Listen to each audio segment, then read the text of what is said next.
Bonjour à tous les amis, bonjour, j'espère que vous avez passé un bon week-end, on est lundi le 26 septembre. On a une grosse semaine de prévu d'un point de vue macroéconomique. On a plusieurs discours des banques centrales américaines, la Fed, on a également la Banque Centrale Européenne, la BCE, qui va s'exprimer plusieurs jours de suite. C'est pourquoi il y a tous ces discours maintenant, hein. Est-ce que justement ils sont là pour rassurer les investisseurs parce que les banques centrales voient que ça craint et elles veulent être là absolument pour rassurer et faire rebondir les marchés? Ou alors est-ce que c'est parce qu'il y a ces discours de la Fed que les marchés baissent beaucoup, hein, on le sait, les chiffres ne sont pas bons. On a d'ailleurs eu d'autres chiffres ce matin de l'Allemagne avec les sentiments économiques au niveau des affaires, le climat économique, même les entreprises, d'après leurs chiffres, estiment que dans les 6 prochains mois, ça va pas spécialement bien se passer. Sur le Bitcoin, sur les cryptos, c'est très hésitant, hein. Vous le voyez sur les dernières bougies 4 heures, on est toujours coincé entre les 18 600 et les 20 000 $. C'est clairement une grosse zone de range. Je vous le disais ce matin sur Discord, alors là c'est très important de le comprendre. Tant qu'on est entre les 18 600 et les 20 000, donc, tant qu'on évolue, tant que le Bitcoin cote entre ces deux prix, dans cette fourchette de prix, il sera très délicat de se prononcer sur la tendance des prochaines heures, prochains jours. On le sait, la tendance de fond est baissière, donc on a plus de chances d'aller chercher les 18 600 et de les casser, mais il faudra absolument attendre qu'on casse ce niveau. Il faudra absolument attendre qu'on passe sous les 18 600 en clôture de bougie 4 heures pour dire ça y est, la tendance baissière revient, elle devrait se renforcer. Alors là, on connaît déjà les niveaux, hein. 17 600, 1000 pips plus bas que ce niveau. Et si on pète les 17 600, direction les 13 800. 17 600, pour rappel, c'est le précédent plus bas d'ici du 18 juin dernier. On verra bien, l'Ethereum, quant à lui, dort toujours, flirte toujours avec les 1280 $. Pas de décision, hein, c'est de l'indécision, c'est de l'attente, très peu de volume, il n'y a aucun signal hein, pour dire que ça va remonter ou même que ça va descendre. Il faut patienter, 1280 $, c'est quand même le gros niveau, hein, qui, s'il est cassé, nous dirigera tout droit vers les 1000 $ l'Ethereum, voire encore plus bas. Bon, pour le DAX, l'indice allemand, donc comme dit, il a cassé les 12 380 € la semaine dernière. On bute un petit peu en dessous, il y a un petit phénomène d'accumulation, d'hésitation qui n'est pas...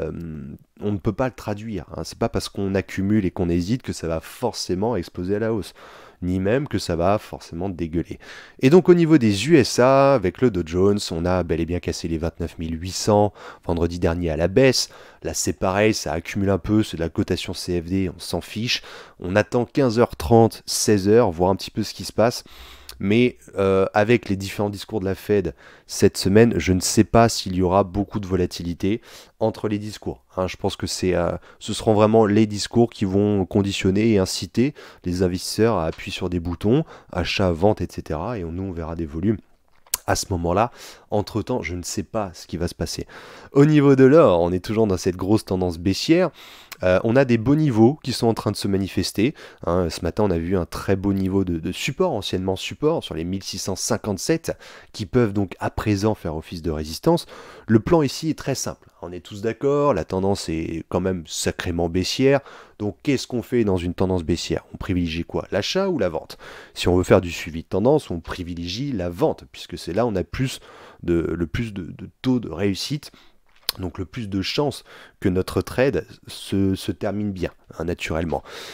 Donc pour ça, c'est pas compliqué, on va attendre, espérer hein, que l'or rebondisse un petit peu, soit sur les 1657, donc pour shorter, on va en gros shorter un pullback sur le support cassé, soit un petit peu plus haut sur la moyenne mobile 50, s'il rebondit un peu plus pour shorter ici, soit sur les 1689 pour shorter encore plus haut. Alors 1689, ce sera vraiment le dernier niveau jusqu'auquel on va chercher des shorts.